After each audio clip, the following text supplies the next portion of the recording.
Tok tok tok. Token Talk with OMK Ijen. Episode 5, orang tua versus anak muda.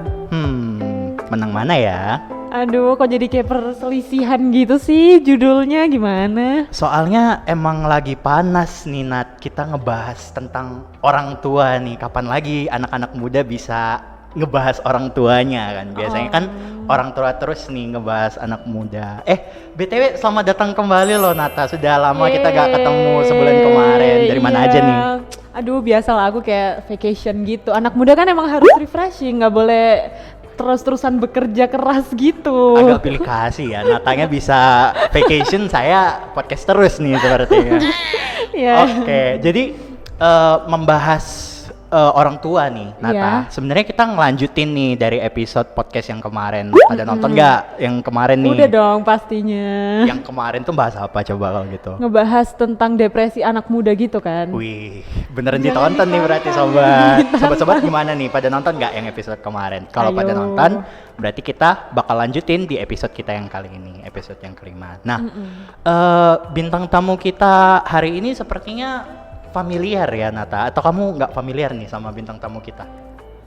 Boleh deh dikenalin lagi aja, mungkin biar sobat-sobat di situ yang baru nonton atau kayak baru ngeklik nih, baru tertarik itu biar bisa lebih kenal lagi sama bintang tamu kita yang spesial ini. Oke, jadi tanpa basa-basi lagi kita sambut saja bintang tamu kita hari ini. Ada Romo Dimas Satya yang hadir kembali dari episode 4 kemarin, dan juga ada Ibu Pratiwi di sini selaku pembina OMK. Tepuk tangan dong, guys. Tepuk tangan.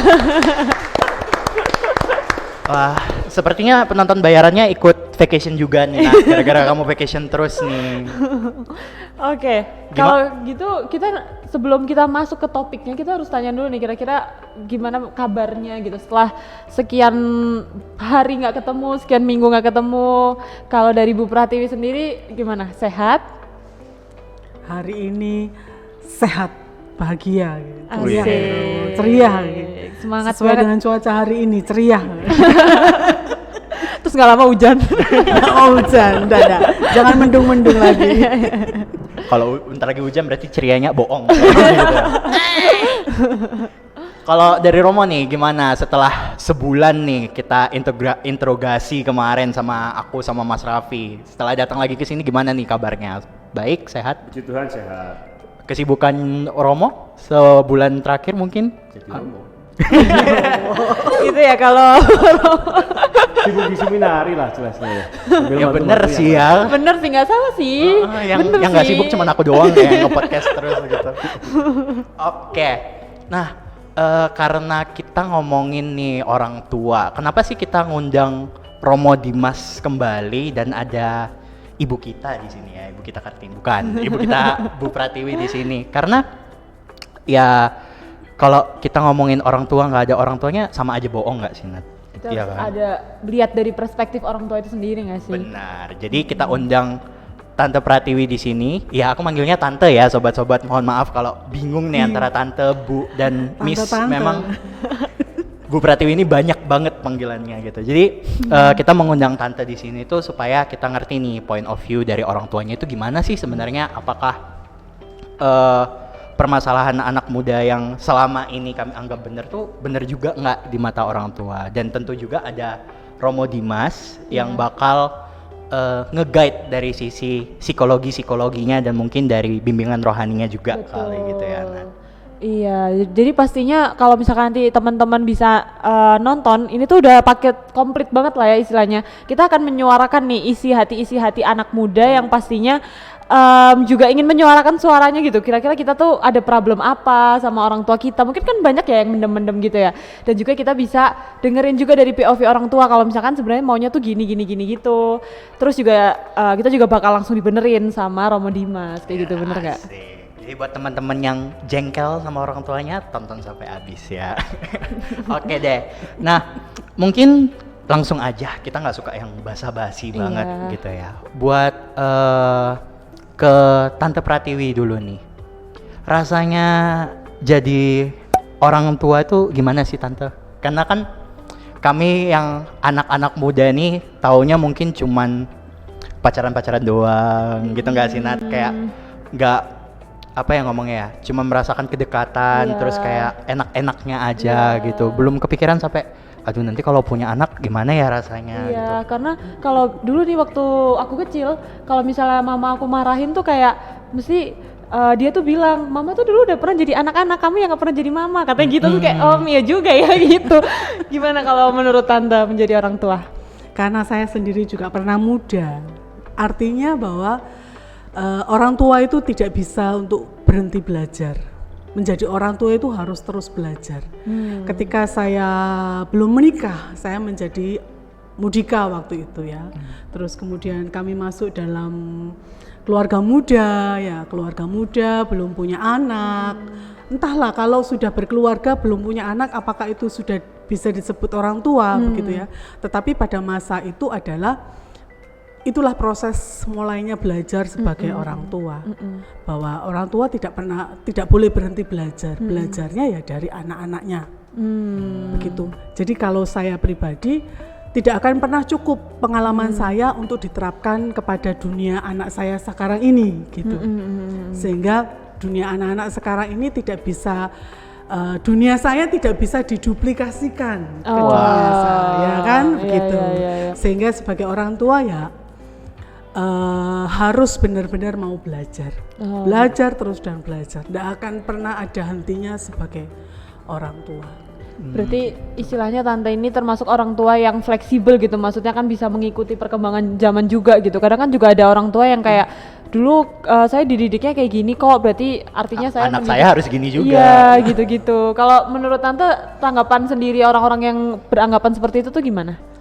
Artinya semua penuh resiko ya. Semua kalau orang tua merasa bahwa pola didikan nenek itu dulu bagus seperti ini, gitu ya.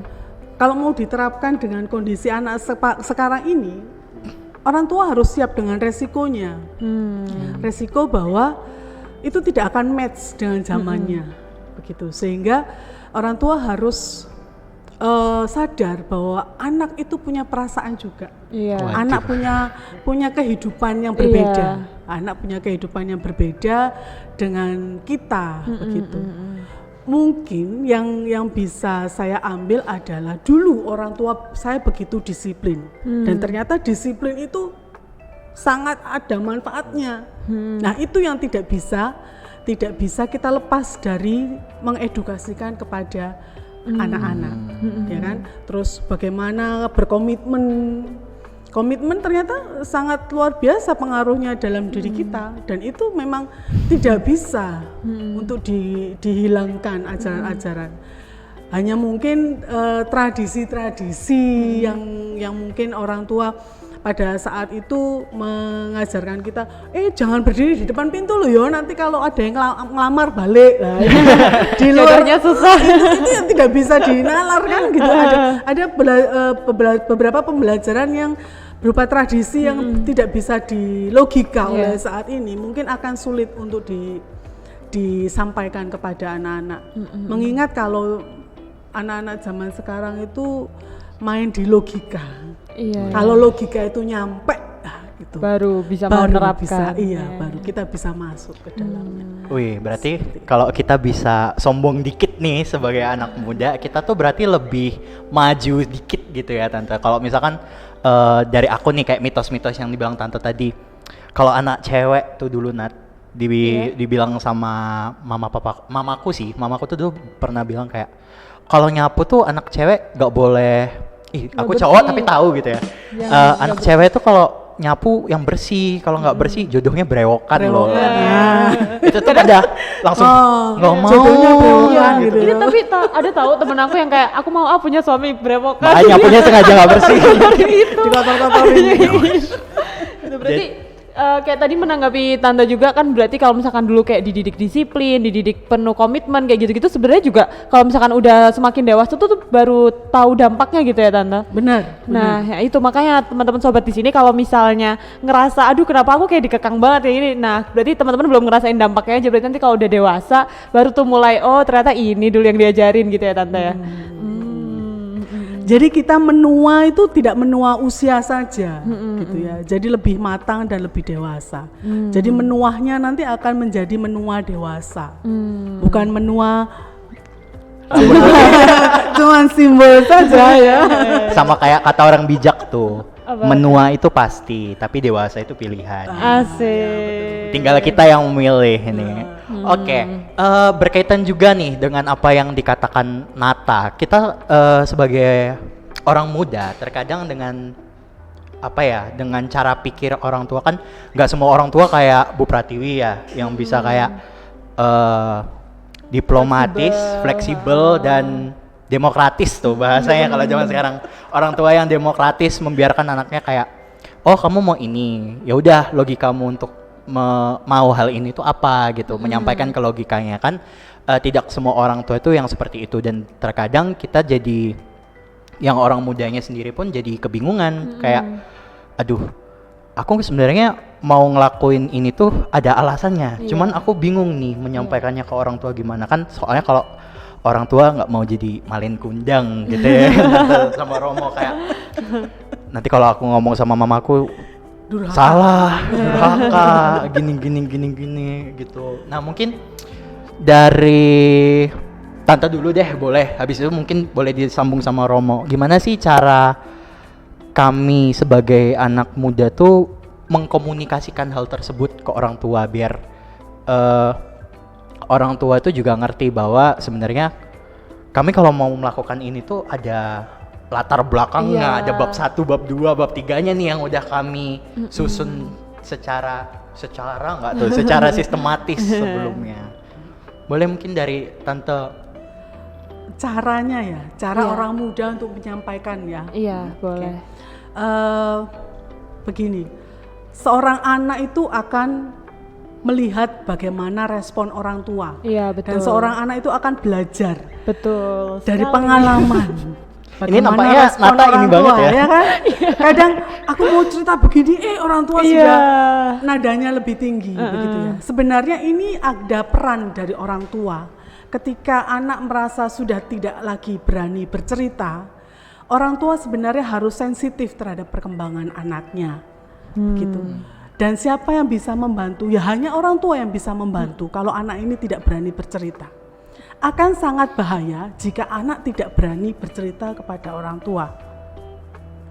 Tetapi kadang orang tua tidak sabar mendengarkan cerita anaknya sampai titik, ya kan? Nah, Kemarin aku dugem nih. Hah? Apa? kayaknya lebih dominan ya mamanya.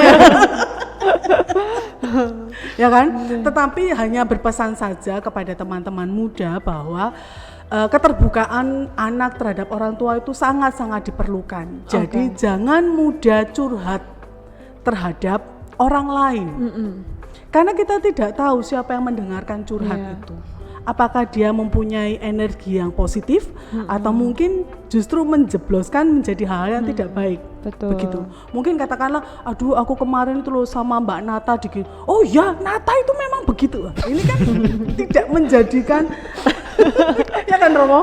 Kadang Nata itu memang begitu sudah. Yuk, ya kamu sepakat ya, sepaham ya dengan saya. Kadang kan begitu. Artinya memang untuk teman-teman muda hati-hati untuk mencari teman sharing. Kalau saya mungkin menyarankan lebih baik dengan orang tua. Kalau tidak dengan bapak, mungkin tidak dengan ibu ya. Pasti dari dua sisi itu bisa mereka ketemu. Hanya saja mereka juga harus bersabar. Harus berani menanggapi respon orang tua. Ya, kalau orang tua tiba-tiba naik pitam, ya itu sudah proses pembelajaran bersama antara anak dan orang tua itu. Jadi tidak bisa ini sebenarnya harus ya, kalau kita berhubungan dengan orang tua pasti ada korelasinya dengan anak. Sama ketika kita bicara tentang anak pasti ada hubungannya dengan orang tua. Gitu. Yang penting tuh cara dua orang ini bereaksi itu harus dapet gitu ya. Kadang nggak cuman cara reaksinya aja, tapi kayak momennya itu juga loh, kayak waktunya kapan gitu. Biasanya kalau misalnya kita mau cerita tapi orang tuanya udah keburu capek, keburu ini kan, jadi kadang nggak dapet juga kan itu momennya. Jadi ya kita harus pinter-pinter aja. Dan bener yang kayak Tante tadi bilang juga, kayak anak tuh juga belajar gitu, kayak Oh, tadi kalau misalkan aku ceritanya waktu pagi kayaknya moodnya lebih bagus kayak gitu-gitu. Jadi kita tuh juga udah makin tahu gitu tante. Bondingnya Iya. Ini sepertinya Nata relate sekali ya apa yang dikatakan Tante. Oke, mungkin itu kalau dari Tante Pratiwi sebagai sosok yang sudah benar-benar orang tua dan memang menjalani praktek sebagai orang tua. Nah, kalau Dan memang sebagai tua. kalau dari Romo nih sebagai orang tua kita semua, asik kan Romo tuh bisa dibilang orang tua anak-anak muda di gereja juga dan orang tua umat, penggembala umat gitu. Kalau menurut Romo gimana sih seharusnya anak-anak muda itu mencurahkan isi hatinya ke orang tuanya biar orang tuanya tuh juga dapat maksudnya, anak mudanya juga plong dengan curahan hatinya itu tadi. Ini pertanyaannya nggak gampang sih. Karena gini, menurutku nggak ada gitu. Teori khusus. Istilahnya cara yang paling efektif. Katakanlah harus ini, harus itu. Kalau saya bergantung, saya akan selalu menjawab. Ingat, psikolog itu selalu akan menjawab bergantung gitu kan. Tergantung menurut saya. Karena kualitas relasi sebenarnya yang paling menentukan antara anak dan orang tua itu akan menentukan bagaimana proses komunikasi sebenarnya. Iya betul. Ketika kualitas relasi antara anak dan orang tua itu baik, katakanlah begitu, biasanya komunikasinya pun yang nggak perlu dipikirkan strateginya sebenarnya. Benar-benar. Ya toh? Iya. Ketika relasi baik, kita tuh nggak harus sampai mikir kudu piye ya mau karo bapakku gitu. Iya. Ketika kita udah mulai mikir gitu ya, dan benar-benar sampai cari strategi itu, bagi saya something happen gitu. Iya. That's signal gitu, sinyal ada sesuatu gitu. Kalau sampai ngomong aja harus dipikirin, padahal ke orang tua Harus sendiri. hati-hati. Gitu. Karena dalam pengalaman saya sendiri sebagai anak gitu ya, Iya. pengalaman saya sangat partikular karena setelah SMP itu saya kan masuk seminari menengah, otomatis kan waktu saya untuk ngobrol banyak dengan orang tua intens itu kan sampai di usia katakanlah 15 Iya. 15 16 tahun lah kurang sekitar lebih. itu. Setelah itu kan ngobrol dengan bapak ibu itu kan hanya ketika kita libur, seminari libur gitu kan, atau kalau sekarang ketika cuti pulang ke rumah. Dan sejauh ini sih nggak pernah ada misalnya saya punya pengalaman aduh gitu ya apa ya sama orang tuaku gitu, nggak pernah gitu. Cenderung kalau keluarga kami itu spontan gitu ya, spontan banget, dan saya bisa ngobrol ya untuk hal-hal yang saya rasa saya bisa ngobrolin. Mungkin ada hal tertentu yang saya merasa saya nggak perlu ngobrol dengan mereka juga gitu, dan itu mungkin something private gitu ya, itu privacy gitu, privacy. Atau saya memilih nggak perlu diobrolin karena saya tahu saya bisa mengatasi itu sendiri gitu. Saya pikir kita semua pasti punya wilayah-wilayah seperti itu ya kan. Dan jadi sekali lagi kalau tanya gimana ya harusnya gitu, kalau menurut saya ya harusnya obrolan antara kita sebagai anak dan orang tua itu bukan something yang sulit lah harusnya gitu ya. Iya. Menjadi sulit ketika misalnya katakanlah kualitas relasi kita mungkin kurang baik karena banyak faktor yang bisa mempengaruhi. Misalnya sibuk saja, kayak tadi Bu Prati bilang ya, nunggu orang tua misalnya selesai kerja dan segala macam, ya itu bisa memang katakanlah sedikit menghambat, memang iya gitu. Tetapi harusnya komunikasi bukan sesuatu yang katakanlah perlu sampai didesain gitu. Harusnya sebagai kalau keluarga itu dalam tanda kutip baik-baik saja, normal-normal saja gitu ya. Harusnya itu bukan sesuatu yang sulit menurutku sih. Itu karena itu kan ngobrol itu kan bagian dari Spontan ya loh. Spontan. kehidupan. Dan dari hati biasanya ya. Jelas gitu ya. Dan kadang gini, orang tua pun ya, kita nggak ngomong pun, orang tua kita tuh bisa tahu loh sebenarnya apa yang terjadi. Iya. Ataupun kita Bisa ya? nggak usah ngomong pun, tahu kok apa yang terjadi dengan orang tua. Jadi kalau saya lebih akan menekankan bukan perkara bagaimana cara berkomunikasinya, tetapi mari kita lihat bagaimana kualitas relasi. Yang jauh lebih penting bagi saya sekarang adalah gimana membangun kualitas relasi. Jadi relasi yang berkualitas itu supaya komunikasi pada gilirannya juga akan mengikuti lebih baik. Begitu sih kalau aku komenku gitu. Sebenarnya ada satu sih yang mau kutanya balik nih, boleh ya Romo, dari perkataan Romo tadi. Kayak gini, tadi kan Romo bilang kalau misalkan orang tua tuh tanpa kita ngapa-ngapain, sebenarnya kita orang tua tuh udah tahu isi hati kita itu gimana, apa kita itu gimana. Dan mungkin kita yang sebagai anak yang apa ya ngomongnya ya, jadi bingung kan. Anak tuh juga mengerti orang tuanya itu sebenarnya merasakan hal apa, dan apa ngomongnya ya, ada bonding batin lah di situ bahasanya. Tapi gimana kalau misalkan justru karena itu tuh Romo, ada ketakutan sendiri yang disembunyiin nih dari anak-anak muda. Contohnya gimana ya, contoh aja nih, kalau misalkan aku tahu kalau misalkan aku dilarang nih pacaran sama orang tuaku gitu. Padahal sebelum udah apa ya ngomongnya ya, udah debat panjang banget sama orang tua, aku sebenarnya pacaran tuh karena gini loh, A B C D E F G H I J K L M N, tetap dilarang gitu, tanpa kembali ke yang tadi, logikanya belum nyampe ke kami bahwa kenapa sih dilarang pacaran, orang di aku positif, di ini positif. Dan justru kan jatuhnya adalah ketika kita tahu nih orang tua kita nggak bolehkan, tidak memperbolehkan kita untuk pacaran gitu. Berarti kan logikanya gitu. Nah, kita jadi kamu nggak usah nganterin aku sampai depan rumah gitu, atau aku nggak nganterin kamu sampai ini ya, takut dimarahin gitu. Pengalaman nih. Ya kebongkar ya jadi ya, mohon maaf. Itu gimana jadinya Romo? Kalau kayak gitu kan justru negatif ke anaknya ya, ke pengalaman anaknya. Maksudnya ya syukur-syukur kalau aku ngerti bahwa hal itu salah atau bagaimana. Tapi kan kadang kita yang jadi anak muda ini terlena akan hal-hal yang menurut kita benar, tapi sebenarnya orang tua itu punya alasan tersendiri gitu, dan ujung-ujungnya yaitu clash, nggak nyampe gitu. Karena kembali yang ke Tante bilang tadi, logikanya ke kami nggak nyampe, isi hati kami yang tersampaikan ke orang tua itu tadi pun istilah katanya udah kena blok. Aku ngomong nggak boleh ya nggak boleh gitu. Menurut Romo gimana? Gimana kayak gimana harus cara pikir bener, karena gini, artinya kalau saya pun punya pengalaman pertama sebagai anak, kalau sekarang sebagai orang tua seperti dalam konteks yang sudah kamu katakan gitu ya, orang tua para frater katakanlah begitu, di mana mereka di situ saya juga punya harapan mereka juga berani open sama saya. Apalagi frater nih Romo, jangan-jangan frater nggak boleh bawa babi ya masuk seminari gitu. Aduh, Romo udah bilang nggak boleh bawa babi nih, disembunyiin di kotak sepatu gitu. Itu apa? Kotak sepatu Romo? Oh ya udah masuk sampai kamar makan. Sama aja sih antara di rumah dan di seminari. Apalagi kalau udah tahu Romonya tuh punya banyak rambu-rambu misalnya. Orang tua yang punya banyak rambu-rambu itu kan juga bikin kita sebagai anak kan juga jantungan. Kayak kasus masalah Backstreet ya Backstreet tadi itu.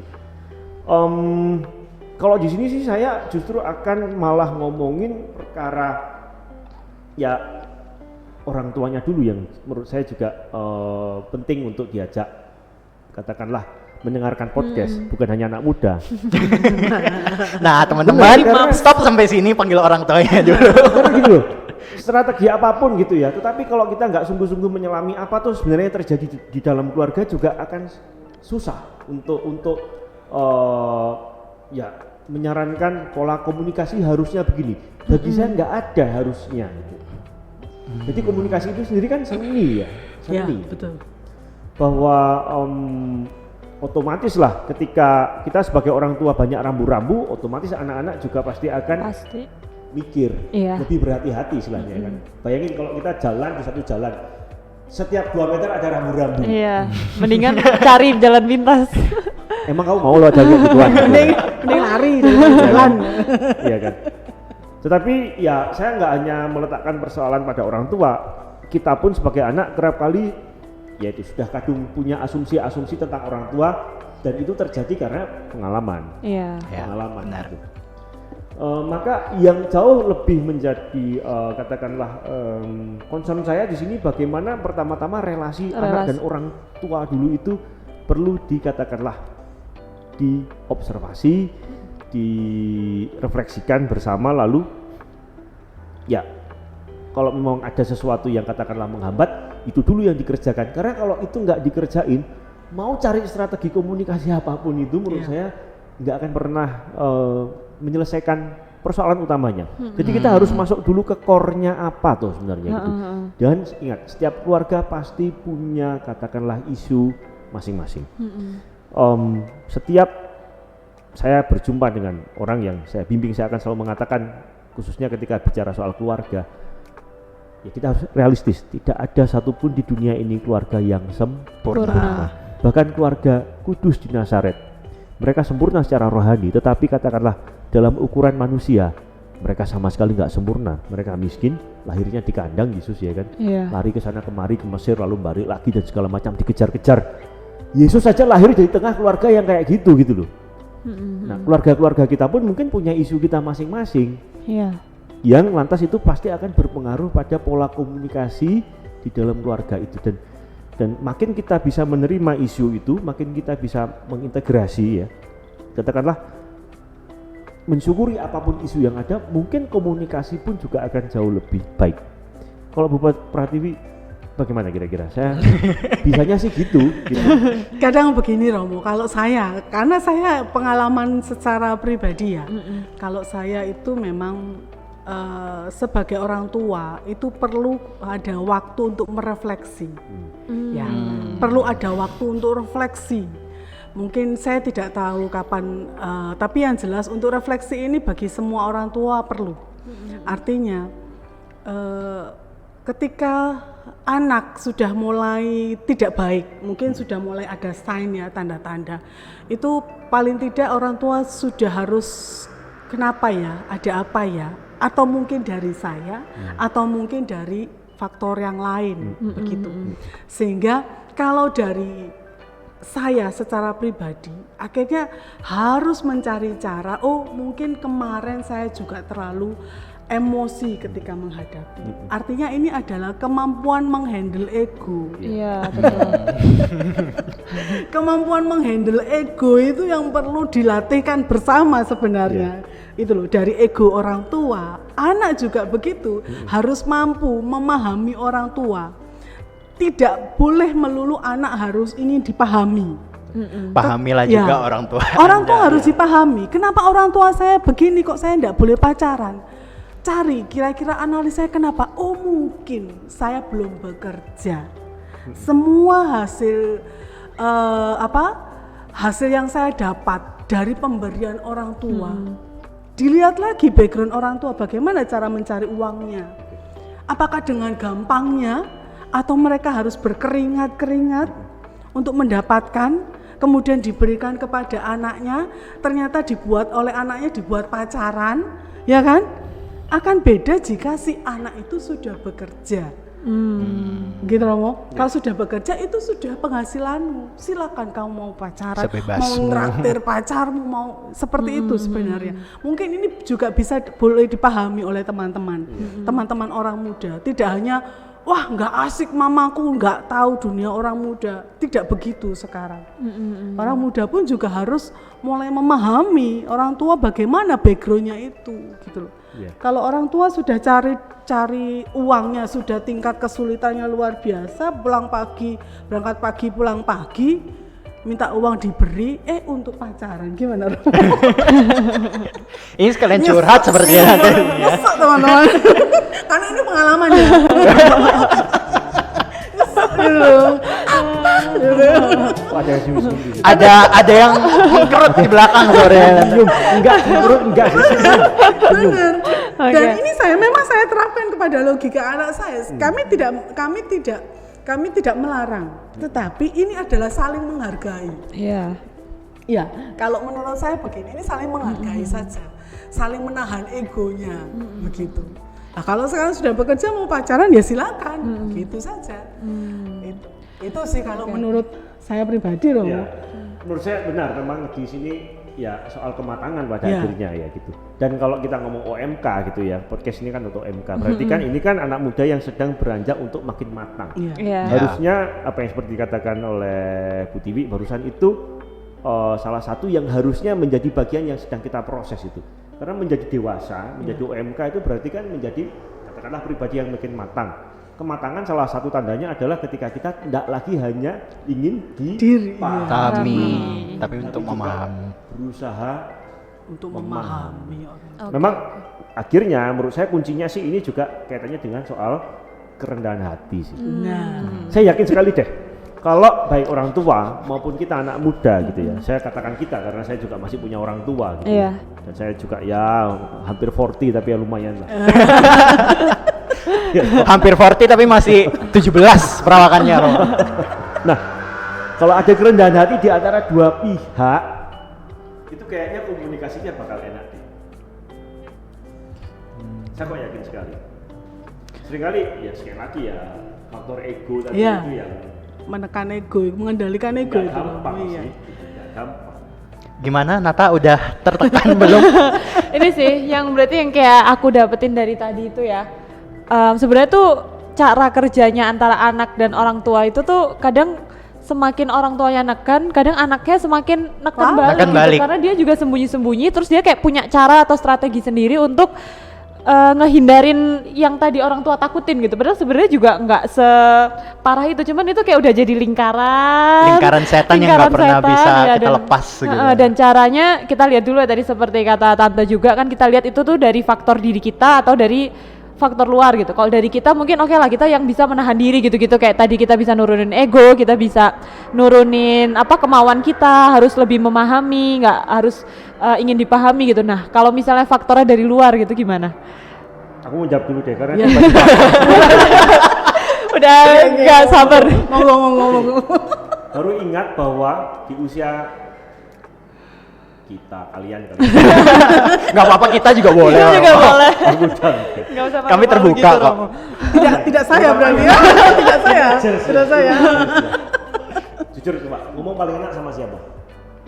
Kalau saya pribadi sih sama temen. Oke, Nata. Kalau saya cerita yang personal ke mama sih emang.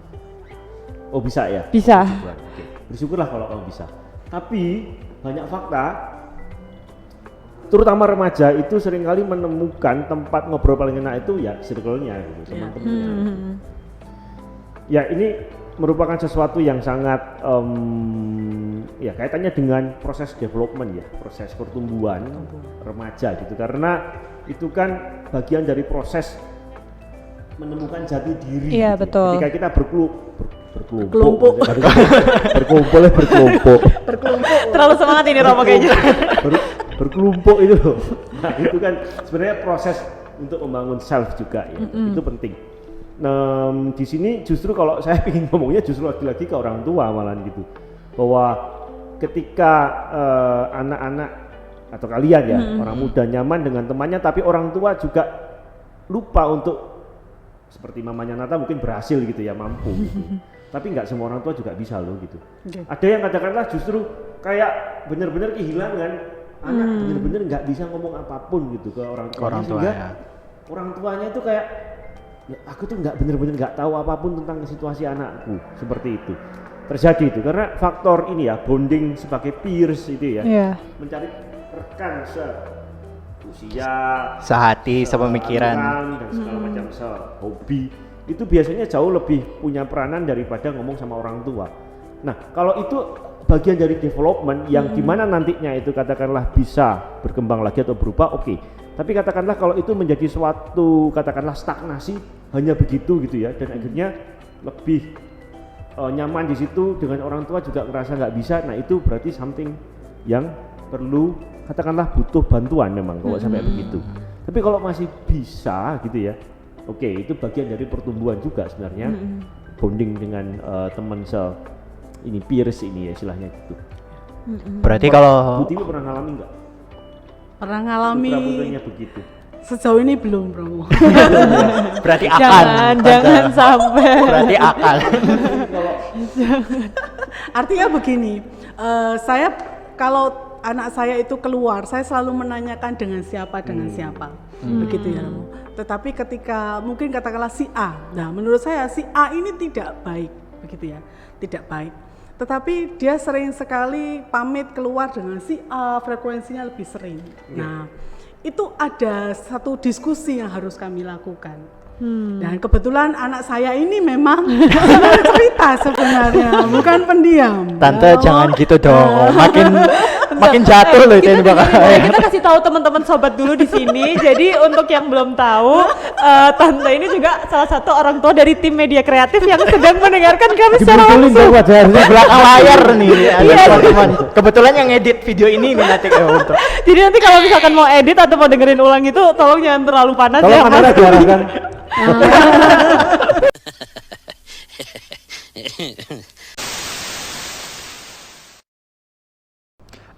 BTW aku lihat-lihat baju kamu baru nih Nat kayaknya. Ih, kamu kok perhatian banget sih. Iya dong, aku kan notice gitu. Itu beli dari mana sih? Ini mah aku beli di OTF. Kamu tau nggak OTF? OTF, OMK Thrifting Fest yang Iya. Desember lalu itu. Iya, kan itu udah lama banget nih. Tapi kamu kelewatan kan? Bahkan kamu nggak datang. Iya, aku belum di Malang sih Desember tuh. Berarti aku nggak bisa beli baju baru dong kalau gitu. Tenang aja, kita habis ini bakal ada namanya PMC, Pasar Minggu Ceria. Jadi buat teman-teman yang nggak mau ketinggalan nih punya baju baru kayak aku atau pengen beli yang lain-lain, karena PMC ini juga lengkap sih. Namanya juga Pasar Minggu Ceria. Jadi kita jualan baju, terus habis itu kita juga jualan jajan-jajanan. Pokoknya macem-macem banget deh. Jangan sampai ketinggalan di tanggal berapa? Tanggal 4 dan 11 Juni 2023. Jadi Jangan sampai ketinggalan ya. Pokoknya bawa duit yang banyak. karena barang-barangnya katanya menarik-menarik juga loh di situ teman-teman. Plus juga katanya yang jaga stand tuh dari Korea semua nggak sih yang didatengin? Kamu jangan bohong, ntar mereka nagih gimana? Oke, kalau kalian penasaran datang aja di PMC OMK yang akan diadakan tanggal 4 dan 11 Juni. Pokoknya jangan lupa ketinggalan kalendernya, kalau bisa dilingkarin dan bawa duit sebanyak-banyaknya, karena yang dulu aja tuh aku sampai ngeborong banyak banget, kayak 100.000 lebih. Oke deh, kalau gitu aku nabung dulu kali ya supaya bisa harus mulai sekarang belanja gitu. Oke. Ya, jadi yang sangat saya syukuri bahwa anak saya ini mau cerita, walaupun mungkin durasinya sedikit terlambat, begitu ya, Romo, ya. Jadi kayak mungkin dia sekarang baper ya, kita nggak mau, saya pribadi nggak berani ngutik kalau dia baper ya. Ketika moodnya dia sudah mulai baik, dia cerita sendiri, duduk pokoknya kalau di sini ada meja makan aja dia pasti mau cerita. Apa perlu kita bawa meja makan? Ya. Begitu, sehingga kita diskusi nih. Si A ini seperti ini, gitu kan. Terus saya selalu menanyakan opininya. Pendapatmu tentang dia. Artinya begini, saya selalu, kalau kamu berteman dengan seorang pencuri, bukan berarti kamu juga harus jadi pencuri, gitu kan. Kalau kamu berteman dengan seorang pemabuk, bukan berarti kamu harus menjadi seorang pemabuk, begitu. Itu yang selalu saya tekankan, karena sepengalaman saya pribadi bahwa teman-teman Mudika waktu zaman dulu itu kan pendampingan memang sangat kurang, tetapi mereka begitu solid ya karena merasa punya satu feel keluarga yang sama, gitu ya, broken dengan keluarga gitu ya. Nah, broken, akhirnya ceritanya ini nyambung. Di tengah cerita itu tidak ada yang menjadi penyejuk. Ini kan bahaya. Betul. Kalau tidak ada penyejuk ini kan sangat bahaya. Dan ketika kami di situ hadir, ya disitulah ada pengurus itu hadir, hanya untuk mendengarkan, tetapi kami tidak menjadi seperti mereka. Tetapi kami menemani mereka mau ngobrol sampai jam berapa kami temani, sehingga mereka merasa, loh ternyata anak ini mensupport, oh ternyata ini mensupport. Baru kita masuk secara pelan-pelan. Nah, oke, berarti dari apa yang disampaikan sama Tante Pratiwi sama Romo tadi nih, nah aku dapat kayak misalkan kalau kita sama orang tua tuh sebenarnya terjadi clash atau terjadi ya ribut kecil-kecilan Iya. lah, kayak berantem-berantem, mama ngambek, nggak mau ngomong gitu, atau papa yang kadang kalau pulang telat tuh tiba-tiba ngelihat kita mendelik gitu, saya kan nggak enak tuh.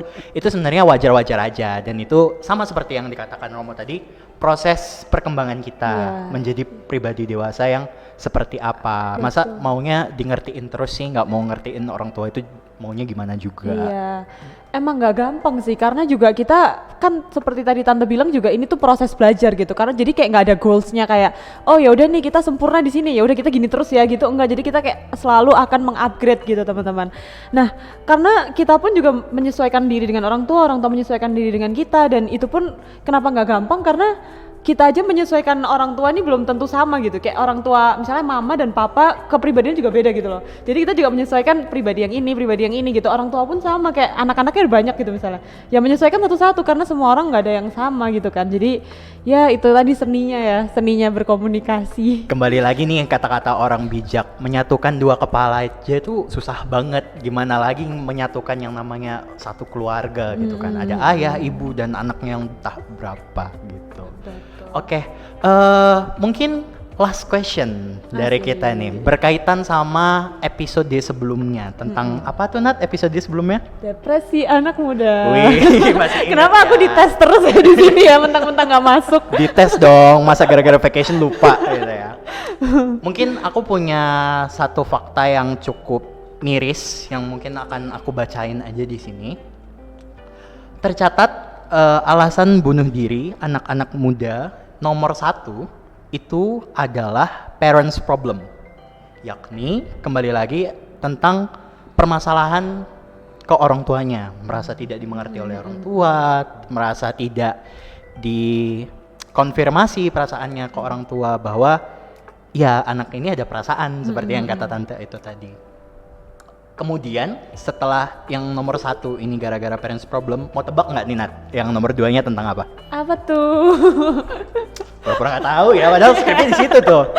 Biar Nomor 2-nya itu tentang jatuh cinta. Nah, kenapa dari tadi saya tuh kayaknya nih si Catur bahas orang tua tapi kok kayaknya pacaran-pacaran mulu gitu ya? Karena memang faktanya adalah alasan depresi terbesar untuk anak-anak muda zaman sekarang, yang pertama itu adalah permasalahan terhadap orang tua, lalu yang kedua adalah putus cinta atau gagalnya terhadap jatuh cinta tadi. Diambil dari buku Too Young to Die, An Asian Perspective in Youth Suicide, tulisan BH Chia, begitu. Nah, menanggapi fakta ini, Romo dan Tante, kalau tadi kan sebenarnya kesimpulan yang bisa aku tarik adalah memang dari anak harus juga menurunkan ego untuk mengerti antara perasaan orang tuanya, dan orang tua juga harus ikut meredam ego supaya mengerti perasaan anaknya. Akan tetapi dari fakta yang ada berarti kan mungkin aku bisa menyimpulkan bahwa memang kebanyakan orang tua zaman sekarang itu belum melakukan atau belum sempurna melakukan pendengaran atau penurunan ego itu tadi, atau apa sih bahasanya Nat? Ikut mendengarkan isi hati anak gitu istilahnya. itu tadi. Dan terima kasih Nata, saya agak bingung tadi ya. Ikut mendengarkan isi anak itu tadi, sehingga ya fakta yang muncul adalah seperti ini gitu. Bunuh diri anak-anak ini semakin tinggi. Nah, aku adalah orang yang suka melihat kalau ada gelas setengah penuh tuh, aku ngomongnya nggak setengah penuh tapi setengah kosong gitu. Oke. Aku negatif banget nih orangnya. oke, Sama oke. kayak episode kemarin bahwa aku sad boy banget nih orangnya. Anggaplah aku Gitu. begitu. Kejadian buruknya nih, andai kata ada seorang anak yang mengalami masalah tersebut di dalam keluarganya, bahwa ya dia nggak mendapatkan perspektif yang baik dari orang tuanya, atau dia tidak mendapatkan tanggapan yang cukup nih dari orang tuanya. Pertanyaannya adalah kemana anak ini harus dalam tanda kutip melarikan diri dari masalah tersebut itu tadi, selain mungkin ya curhat ke temen kali ya, jalan pintas paling dekatnya gitu. Tapi sesuai kata Romo tadi juga, kalau ke temen kan ya udah sih, temen paling ngomongnya yaudah yang sabar atau yaudah lupain aja dah kita nongki gitu kan. Gimana Romo dan Tante tanggapannya mengenai hal ini? Anak ini lebih baik dalam tanda kutip nih ya, bukan berarti teman-teman harus kabur atau gimana. Dalam tanda kutip melarikan diri ke mana begitu. Ini masalahnya soal perceraian. Oh, enggak. Kaitannya orang tua. Terkaitnya orang tua di sini tuh lebih ke abandon tuh bahasa Indonesianya apa sih? Diabaikan. Ya, merasa diabaikan oleh orang tuanya itu tadi, sehingga ketika contoh nih Romo, aku pernah curhat ke si Nata nih, Nat, kayaknya aku suka nih sama cewek gini. Nata tuh menanggapinya kayak, kalau menurut aku lebih kayak, oh iya, sama siapa, sama ini, sejak kapan, gini gitu. Tapi kalau mungkin aku cerita ke mama atau ke papa, mungkin ada kesannya kayak, oh ya udah, terus gitu kan, kesel ya digituin gitu. Kayak gitu itu Roma, sehingga merasa kayak aku nggak punya teman cerita, tapi terkurung dan terpenjara di dalam, ya aku nggak mau ngomong terpenjara juga sih, di dalam yang namanya keluarga itu tadi gitu. Karena mau nggak mau kan kita bangun tidur atau apa kan ketemu mama papa gitu. Nah, gara-gara hal itu yang semakin build up terus menerus sehingga si anak ini mungkin merasa ya udah, aku nggak punya tempat pelarian gitu. Aku nggak punya tempat untuk melepaskan hal ini semua. Kalau aku lepaskan ke orang tuaku, nanti yang ada malah kesel sendiri, aku malah dihukum, aku malah ini, dan ujung-ujungnya ya as the fact said, bye-bye gitu. Lebih baik udah aku cerita sama Bapak yang di surga saja, mungkin begitu gitu Romo. Dari dari Tante dulu nih mungkin. Waduh gitu ya. Romo sampai terdiam ya. Kalau saya akan selalu menjawab sesuai apa yang pernah saya alami begitu ya. Nah, artinya ini memposisikan bahwa posisi saya seperti itu. Artinya begini teman-teman. Kalau depresi, kemarin kita bicara tentang depresi, bahwa masa muda saya itu kalau dibilang saat ini adalah depresi. Masa muda saya saat itu adalah depresi. Saya konflik dengan ibu saya. Ya kan? Nah, tetapi saya tidak menggunakan konflik itu sebagai sebuah masalah yang besar. Ya. Saya tidak, artinya ada cara untuk membuat saya bisa melampaui masalah itu. Begitu. Cara saya, karena saya suka bernyanyi, saya bernyanyi walaupun nyanyinya riang tapi air mata berlinang kan. Jadi kutipan Ya kan? Gak apa-apa quotes hari ini. Bernyanyi riang, air mata berlinang. Berlinang gitu ya. Artinya bahwa teman-teman harus ingat bahwa kita itu lebih besar dari masalah kita sebenarnya. Kita punya Tuhan yang jauh lebih besar dari masalah kita.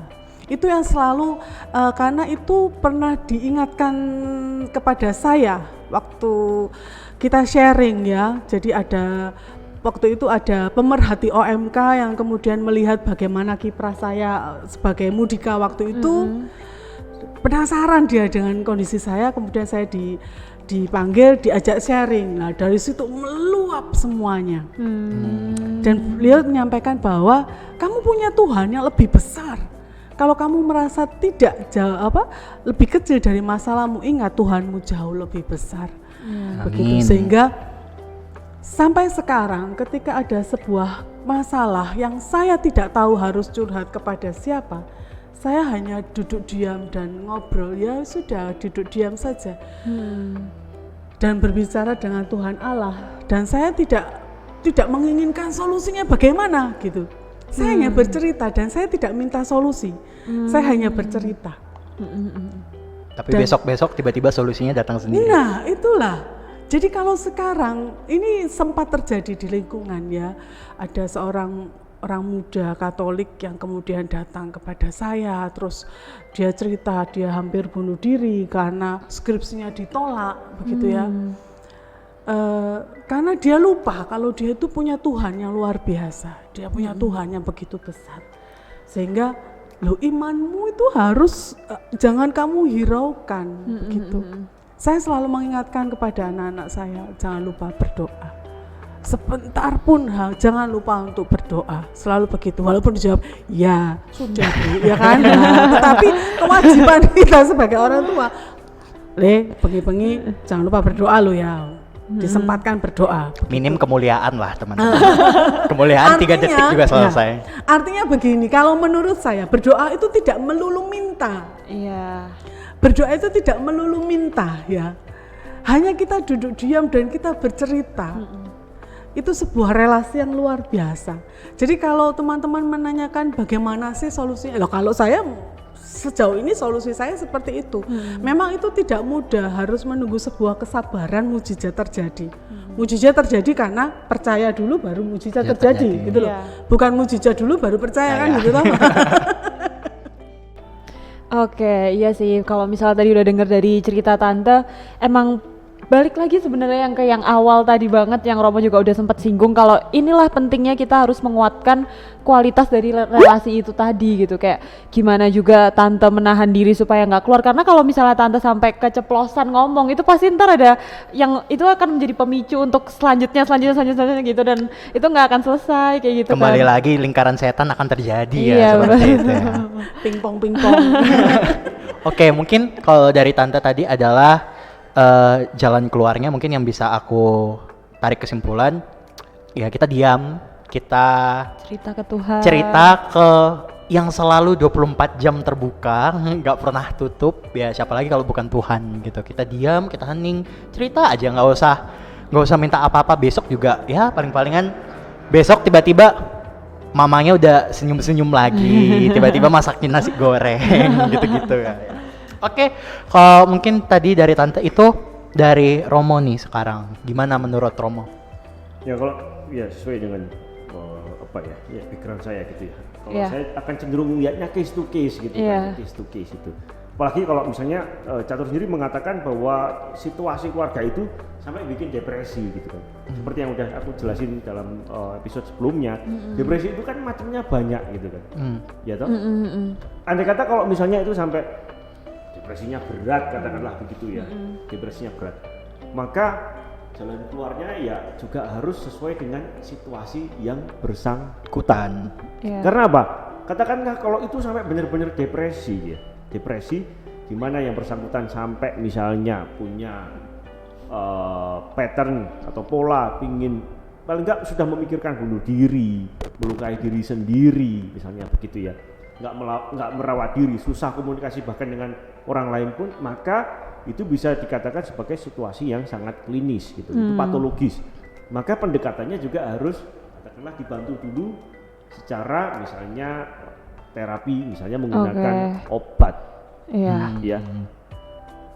Karena apa, kalau orang depresi nggak bisa hanya misalnya diajak omong oleh seorang psikolog, harus dia ke psikiatri dulu untuk dapat obat penenang, baru setelah itu dia mencari seseorang, ditenangkan dulu. Karena nggak bisa tuh kalau katakanlah itu kasus depresinya. Tapi kalau katakanlah yang terjadi adalah perasaan depresif gitu ya misalnya, bukan major depressive disorder. Nah, apa bedanya buat teman-teman yang belum nonton episode 4 kemarin? Bingung itu pasti. Klik di sini. Ya, atau lihat aja di internet banyak penjelasannya itu. Nah, ya itu perlu juga ditangani gitu ya, mencari bantuan. Tapi saya sangat sepakat gitu dengan Bu Tiwi bahwa doa itu adalah salah satu ruang di mana kita itu bisa berdialog secara personal, face to face sama Allah. Sebab doa itu hakikatnya adalah Komunikasi dengan Komunikasi. relasi. Banyak saya pernah mendengar kasus katakanlah seorang anak misalnya punya masalah dengan orang tuanya. Kadang saya agak pesimis, bisa nggak ya dia ngomong sama Tuhan gitu ya. Tetapi faktanya banyak juga yang bisa loh gitu. Tetap bisa berkomunikasi sama Tuhan dalam doa. Dan itu adalah sarana yang baik. Dan apa yang harus dikomunikasikan ya pertama-tama adalah segala sesuatu yang dirasakan dulu. Artinya kaitannya dengan penerimaan pada akhirnya. rilis itu ketika kita bisa ngomong apa adanya, terutama yang dirasain gitu. Nggak keburu-buru misalnya merasionalisasi persoalan, nggak keburu-buru misalnya menspiritualisasi ya dengan ide-ide rohani, tidak, tapi masuk dulu situasi realku kayak gini loh Tuhan. Misalnya kalau aku marah ya udah aku ngomong, Tuhan aku hari ini marah banget loh. Bayangin, aku tuh sebenarnya pingin ke bioskop sama pacarku, tapi papaku kayaknya ngelarang misalnya gitu. Ya udah itu yang diobrolin sama Tuhan gitu dalam doa, dan ketika kita berhasil katakanlah sampai ngomong seperti ini dalam doa, nah doa kita itu menjadi doa yang sangat Meaningful. ya toh, sangat personal dan sangat real. Jadi bukan doa yang ngawang, tapi doa yang benar-benar berakar dari katakanlah kejujuranku, aku benar-benar naked di hadapan Allah gitu ya. Itu penting. Dan di situ ada katakanlah iman yang besar karena aku percaya itu. Tetapi saya harus katakan dengan jujur bahwa kadangkala banyak dalam situasi depresif yang katakanlah klinis atau patologis, orang memang tidak akan Mengarah ke sana ya. mengarah ke sana. Mengarah. Kesulitan memang. Doa Mungkin sebagai yang solusi ya. dialami oleh dia lebih ke perasaan depresif, Iya. sedih, ya, betul, berlarut-larut, tapi bukan depresi yang katakanlah sebagai suatu situasi yang patologis gitu ya, yang itu persoalan kejiwaan atau kepribadian yang berat. Bukan itu mungkin, sehingga Bu Tiwi masih bisa akhirnya. Dan tadi seperti cerita Bu Tiwi sendiri, ada orang yang ngajak Bu Tiwi ngomong. Iya. Iya. Ini ya, Iya. poinnya ada di situ. Sebelum Bu Tiwi sendiri mendapatkan inspirasi ya, insight bahwa I'm bigger than my problem gitu ya, Bu Tiwi diajak omong oleh seseorang. Maka di sini yang aku ingin katakan ya, kita perlu menjadi rekan-rekan yang baik untuk teman-teman yang punya persoalan. Dan gereja harusnya, menurut saya, harusnya berpikir lebih serius lagi mengenai ruang-ruang konsultasi semacam ini. Karena apa? Persoalan katakanlah terkait dengan situasi batin ya, kekeringan itu makin besar. Dunia modern menyajikan banyak persoalan, keluarga-keluarga yang katakanlah mudah goncang itu ya, fragile itu makin banyak. Dan keluarga Katolik nggak bisa lepas dari itu. Maka misalnya kayak kita di komisi apa ini OMK namanya Kepemudaan. Kepemudaan. ya. Itu harus punya kerjasama yang baik misalnya dengan komisi yang lain, misalnya komisi keluarga, ya kan? Betul. Dan komisi-komisi yang lain di mana ini bisa bersama-sama bergandengan tangan untuk memberi ruang pada anak muda untuk bisa ngomong dengan bebas. Dan ingat, ketika kita sudah dipercayai untuk mendengarkan orang lain, kita harus bisa menjaga konfidensialitas. Artinya apa? Menjaga kepercayaan dari rekan-rekan yang sudah ngomong. Romo punya pengalaman gini, ketika saya berhasil menjaga itu, frater-frater itu bisa ngomong dengan mudah ke Romo, bahkan sampai katakanlah pengalaman-pengalaman tergelap mereka. Dan itu adalah alat bantu untuk orang rilis. Jadi ketika kita bisa ngomong apa adanya, itu sendiri sifatnya sudah sangat terapeutik. Nah, syaratnya adalah yang dengerin itu harus sungguh-sungguh bisa menjaga rahasia itu. No bocor-bocor lah. No bocor-bocor. Itu tuh penting banget teman-teman. Jadi podcast ini harusnya bukan hanya untuk anak muda, saya pikir ini podcast untuk kita semua, orang tua, katakanlah hierarki gereja, di mana imam dan segala macam yang harusnya memikirkan secara serius gimana mendampingi anak-anak muda ini. Itu. Di negara-negara maju ruang-ruang semacam ini sudah sangat diupayakan, gitu ya, ruang-ruang konseling. Maka kita pun Indonesia akan bergerak makin maju gitu ya. Pak Jokowi bilang tahun 2000 berapa Indonesia bisa jadi negara maju. Amin. Berikutnya artinya gini, dengan juga semua persoalannya. Karena makin maju, tantangannya juga makin banyak. Maka ruang hati gitu ya, juga perlu dibeli tempat itu untuk didengarkan sungguh-sungguh. Harus bicara dengan siapa? Menurut saya ya harus dengan pertama-tama berbicara dengan mereka yang sungguh-sungguh bisa mendengarkan dengan benar. Baik. Itu, dan jangan lupa doa sendiri itu adalah sarana yang nggak bisa dipungkiri karena hidup kita milik Allah gitu. Kita kembalikan kepada Allah. Itu. Tuh sobat, berarti kalau memang misalkan, tapi amit-amit ya, jangan sampai terjadi ke sobat-sobat. Kalau memang misalkan kasus yang sempat aku bicarain tadi tuh beneran kejadian ke sobat, ingat kata Romo tadi. Yang pertama adalah, oh mungkin bukan kata Romo ya, ke kata tante dulu. Yang pertama adalah ya doa. Soalnya sumber masalahmu ada sama yang di atas gitu. Kalau kamu memang nggak mau sama kalau misalkan kamu ribet sama masalahmu tuh, ya udah balikin aja ke atas. Aku nggak mau nih masalah gitu. Keluhkan kembali ke Tuhan dan ya nggak usah takut deh. Namanya juga Tuhan ya. Besok juga paling langsung kelar gitu. Kemudian yang kedua, carilah teman-teman yang positif, teman-teman yang memang tulus, teman-teman yang memang baik dan ingin mendengarkan keluh kesah sobat-sobat di luar sana. Kayak aku nih, aku punya Nata di sini, yang kemarin ada Mas Raffi. Tapi bukan cuman aku yang punya mereka, tapi mereka juga harus punya aku dong. Jangan cuman jadi pembicara, tapi jadilah juga pendengar yang baik. Notabene itu juga untuk orang tua ya di sana, om, tante. Kalau misalkan anaknya ngeluh, ya didengerin lah setidaknya ya. Kalau aku boleh ngoreksi sedikit nggak, Catur? boleh, Romo. Terkait pernyataan kalau kita doa kita kembalikan yang ke atas besok lagi kelar gitu. Nah ini justru menurutku yang kita harus hati-hati. Ya. Kenapa? Karena ini mentalitas macam ini mentalitas dunia modern yang maunya serba Simple. Ini yang kita harus hati-hati banget. Karena apa? Yesus justru mengajak kita untuk berani memanggul Salib. Artinya apa? Doa itu bukan untuk ngelarin persoalan. Doa itu adalah sarana gimana kita mau jujur pada Allah gitu. Iya. Lalu berani menyatakan diri apa adanya, dan dengan itu kita dikasih kekuatan untuk berani memanggul salib itu. Iya. Dan menurut saya ini yang justru bahaya gitu, seakan-akan doa itu seakan Tiap ada masalah doa aja gitu. Ya, jadi obat gitu. Doanya kalau ada Sekedar masalah. kalau nggak ada masalah nggak akan doa lagi gitu. Nah, doa itu adalah ungkapan yang harusnya memang kita berikan pada Allah karena hidup kita sudah diselenggarakan dengan baik. Kalaupun ada masalah-masalah gitu ya, meskipun ada masalah, tetap kita perlu mensyukuri hidup itu. Artinya apa? Itu lumrah yang harusnya dikerjakan gitu oleh kita itu. Bukan karena adanya masalah. Justru doa itu adalah justru penguat bagi kita untuk menghadapi tantangan-tantangan itu. Termasuk ya mungkin tantangan dengan orang tua. Iya.